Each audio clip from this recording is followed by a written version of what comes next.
Well, thank you all for being here. Today we will talk about ACSP awards, so how to apply for them, why we should be applying for them, and nominating others for these wonderful awards. And we have a panel here, or many distinguished ACSP members and people who have served at many different capacities at ACSP, and that have either gotten an award themselves or have participated in the process of being in a committee or being the chair of selecting who are getting these awards. And the first question that I have for this panel is like, what are the benefits of awards? Evis, I think a lot of this is counterintuitive. I certainly know that people I've asked whether we could nominate them, they will often say, oh, there's others that are more deserving. But what I think people don't recognize is how the award brings attention to the work they do, or the kind of work they do, or the place that they work.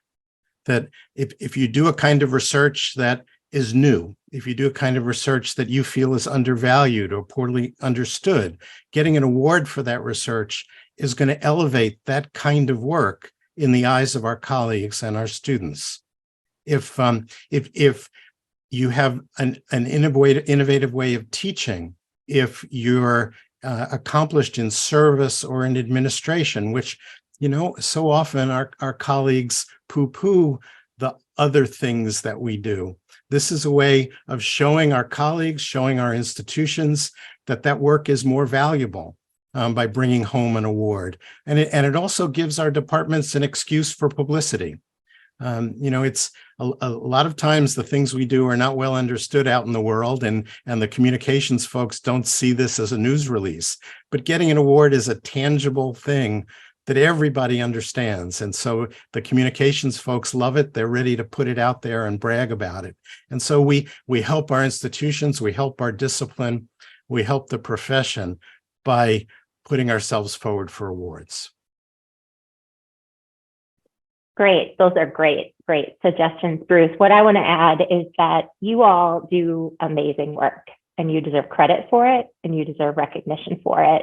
And in academia, I think we all know that there aren't as many opportunities to get recognition as there should be. Our awards within ACSP are one important way in our field to be able to get recognition for the work that you do. And importantly, and I think we, you know, all of us are modest and don't want to put ourselves forward, and maybe are a little bit afraid that we might not win if we are put forward. But this is about the work that you're doing. And again, as Bruce noted, this is about innovations in our field. It's about innovations in research. It's about innovations in teaching and engagement with communities. And you deserve credit for it. And we all, I think, get a lot of inspiration from seeing this work highlighted as you think about opportunities to build your CV, to build your network, to build your case for promotion or tenure, or to build your CV and opportunities to explore academic leadership. These kinds of awards and external recognition are so, so valuable. And even if you're nominated and aren't selected, there's so much value that you get out of it. One, you have a chance to articulate the impact of the work that you're doing. You have a chance for your work to be seen by the reviewers who are involved in the award process. And in many cases, you have a chance to highlight the fact that you've been nominated to others in your department and within your university. So I highly recommend that you self-promote, seek promotion and recognition from others, and you deserve it, and the work deserves it, most importantly. Yeah, so yeah, Evis, thanks for organizing this. I received the 3 awards from ACSP. They were all for my scholarship, and I still kind of don't really understand the process, you know, because all the 3 times that I got these awards, I was totally surprised by it. I wasn't expecting them, but what it did is it really just gave me more confidence in terms of the impact that I was making in the academy. I got them when I was an assistant professor. And so, it gave me more confidence when I put my file for evaluation and tenor in promotion. But I think that the key thing is that if you're doing research, like Bruce was saying, that is maybe not recognized like through impact factors. Well, Bruce didn't say this, but by impact factors or by traditional ways of measuring, your contribution to the academy. Rewards are another way of you demonstrating that.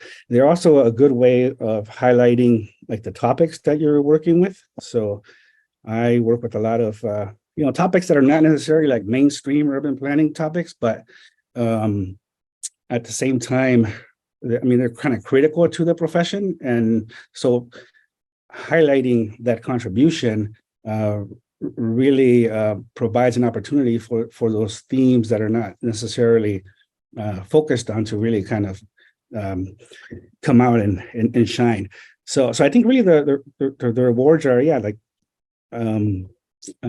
Carissa said, it's really, it's not about like necessarily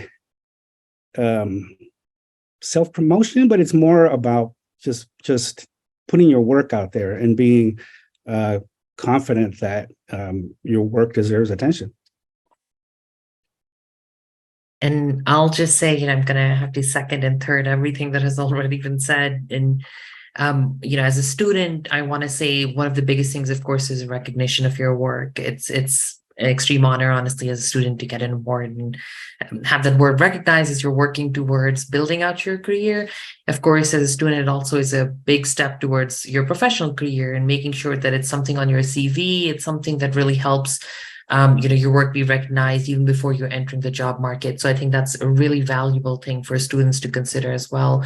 And the last thing I'll say is I received the ACSP Diversity and Inclusion Student Fellowship Award, and that really came with some mentorship opportunities with folks who are already doing work on, looking at diversity and equity within the academy. It also allowed me to work with my peers, learn about their work. So there was a lot of great learning that came with it in shaping my personal dissertation project and research. So I would highly encourage any student to be applying for those awards because, of course, there's some support and recognition, but there's also just a great network of people to be able to engage with to further our own work. Well, thank you so much for all your insights of like why it's so important to apply for this award. All of you have either received an award or have been in a committee to select someone for the award. So I wanted to ask you a little bit about your experience, even like getting the award or sharing the committee. And also if you can say a little bit more about that particular award, just briefly, what are the goals of the or the intention, who should be receiving this award that you either got or selected someone. So I'll jump in and talk about the J. Chatterjee Award for Distinguished Service in ACSP. I was honored to receive the Chatterjee Award in 2008 at a time when I had been in leadership at ACSP for a number of years, having served as vice president and chair of two different committees. The Chatterjee Award is intended to highlight individuals who help build our institutions, who support and foster the development of ACSP, but also who help support the development of our schools and the places of our schools within the planning world. And there are so many of us that do that kind of work. That committee is always faced with a challenge of making its decisions. But on the other hand, the process of putting together your statements and having colleagues reflect on your work is important in helping us think through what those contributions really are, because for so many of us in the academy, service work is not the main focus. And so we tend to not put the thought into what it adds up to. And the Chatterjee Award is really a way of talking about what service adds up to in our profession. Thanks, Bruce, for kicking that off. I'll add to some of those comments related to the FWIG Marcia M. Feld Award. This is an award that I received in the past and was very, very honored. And I think one of the things that recognizes is that, you know, in a field like ours, within ACSP, within the small urban planning field, it takes volunteers. It takes the service of all of us for these organizations to run. And this is an award in particular that looks at the impacts of a FWIG colleague and a FWIG leader. The Faculty Women's Interest Group has had extraordinary impacts on our field, and it's had extraordinary impacts on ACSP. We've seen FWIG members in elected leadership positions within the association, volunteer leadership positions, and in all of those cases, those FWIG colleagues are advocating for the interests of women, looking at issues of gender and inequality within our field, within scholarship, within teaching. And we've seen some amazing folks honored with this award, and I would love to see more folks be considered for this in the future. So I definitely encourage you to apply. So I received the Chester Rapkin Award in 2014. And so that award is given for the best article in JPER. And I received it for doing research on transnational migration issues and unauthorized authorized communities. And I think for that award, you don't get nominated. I think it's the board of JPER, like a subcommittee, just goes through the articles and figures out which they consider to be the best. And so I really don't know that that's that process. But I think in terms of like the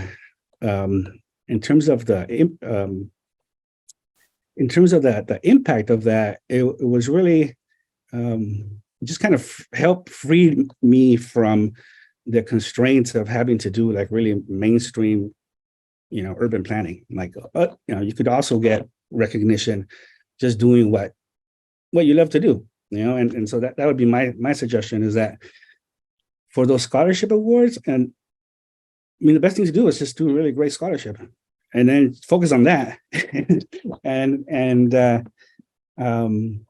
Yeah. And so I'll start by saying, so I got the ACSP Diversity and Inclusion Student Fellowship Award. And it's an award that you can self-nominate yourself for. There's a cohort of students who are selected for it. And the idea is advancing students and work that's happening in the academy around diversity and inclusion related work. So my work, for example, was really focused on the financialization of multifamily housing and the impact that has on tenants of color. And I was able to really work with a lot of peers who were working on similar and different topics around diversity and equity and inclusion within the academy. Also work with mentors who are actually doing similar work in the academy as well. And it was a great way for us to all be able to advance our work. It also is something that comes actually within a financial award associated with it, which really allowed me to put some funds towards my study participants, which was great because it really allowed me to be able to support these residents of color who I was interviewing, and how do I support them. So this was a great way to really bring in that focus on equity and inclusion within the entire academy, within ACSP, and also is something, again, that really allows us to advance our own work while also highlighting it and working with mentors. And I should, like everybody else, say, I would highly encourage anyone and everyone among students who is working on an award such as this to really go ahead and apply, because it's a great way to further your work. And also, again, the financial assistance can be a key part of your research. Well, thank you so much for sharing your experiences with the specific awards, and everybody can see what are the requirements, find out more about the committee, self-nominations, or trying to find maybe a mentor or someone that can nominate you. Also, if you are a chair or a dean, it's very important that you will be looking for nominating your students, faculty, and others to receive this award. So we highly encourage everyone to apply, because the deadline is very soon.